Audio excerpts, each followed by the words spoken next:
No, mogoče pa svet še ne bo šel čisto maloro, kot bi rekli Primorci, in od zdaj naprej ne bomo videvali samo še visokih avtomobilskih škatel, tukaj mislim križance. Leapmotor jih ima kar nekaj že v ponudbi, zdaj so me pa povabili na premiero tega avtomobila. Tole je B05 in je v bistvu skoraj klasična kombi limuzina. Zakon. Se še spominjate Focusov, Meganov, Civicov, Golfov, Aster in tako naprej. Sej, nekateri so še v prodaji, mnogi pa ne več, zato ker večinoma vi vsi hočete sedeti tam gor nekje, pod oblaki. Ampak z vozniškega stališča so takšni nižji avtomobili mnogokrat bolj prijetni. Zato se v bistvu prav veselim, da bom skočil za volan sem noter, pa naredil nekaj prvih kilometrov. Za začetek pa, B05 je dolg 4,43 metra, oblikovno je tole v bistvu klasična kombi limuzina, pri Leapmotor pa pravijo, da so vsak centimeter optimizirali za čim več udobja in prostora. Tukaj so najbrž mislili na potnike, ker ima prtljažnik precej skromnih 345 litrov. No pa poglejmo, koliko je prostora zadaj za potnike. Ja, nimam pripomb. V tem segmentu avtomobilov se običajno zadaj sedi precej dober in tukaj ni nič drugače. Evo, prostora zelo veliko. Ok, zdaj pa naprej. Ja, sej drugega kot velike tablice tukaj na sredini nismo pričakovali, ne? To je nekakšna novodobna realnost, še posebej pri kitajskih avtomobilih, in čeprav bi sam raje imel polovico manjši zaslon, ki bi bil lepo integriran v celoto, pa kakšno fizično stikalo več, oziroma vsaj kakšno, tukaj je v bistvu edino to za ta predal, moram reči, da na koncu vse skupaj funkcionira. Lahko dodam, da prav veliko karakterja ne čutim, še najbolj zanimive so mi te luknje, čeprav nimajo nobene uporabne vrednosti. Moram reči, da funkcionira na koncu vse. Odlagališče veliko, sedim fajn, zaslon je hiter in odziven, slika vzvratne kamere je zelo dobra.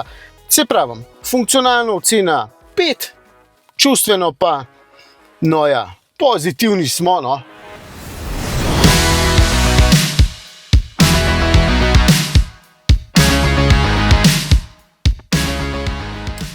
Vem, vedno manj ljudem je pomembno notranje okolje v smislu, da ima avto veliko stikal in je okolje oblikovno zanimivo.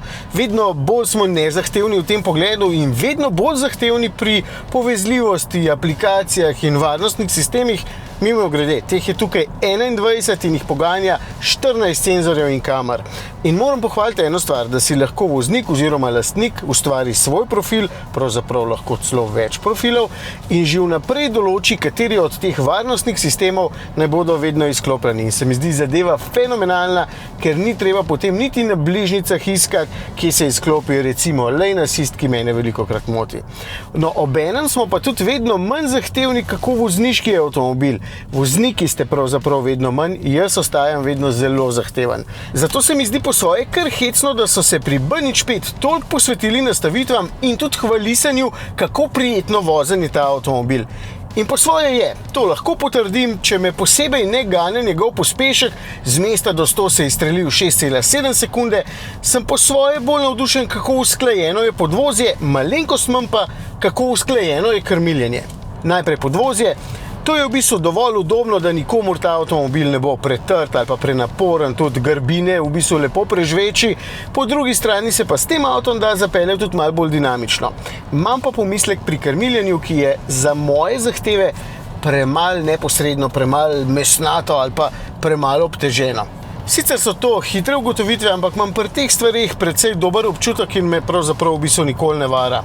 In jasno, na elektriko gre ta avtomobil, baterija ima 67,1 kWh in se od 30 do 80% napolni v 17 minutah, sicer bi še raje videl podatek od 10 do 80, ampak je 17 minut pač zelo impresivno zaslišati.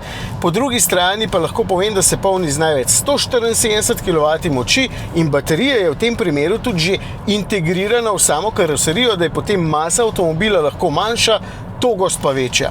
Pogon je zadaj, to je v bistvu zelo pomembno in pohvalno, moči je 160 kW oziroma 218 konjičkov. Pred 10 leti so toliko moči ponujali pravi hot hatchi, no danes pa navadna kombi limuzina. Ne vem, a se vidi, da mi je po svoje v bistvu všeč. Najbrž zato, ker je podvozje res fajn in tudi nasploh nimam hudih pripomb takole na hitro. No, ta zaslon je za moj okus nasilno velik, ampak za aktualno generacijo ekranofilov najbrž ravno pravšnji.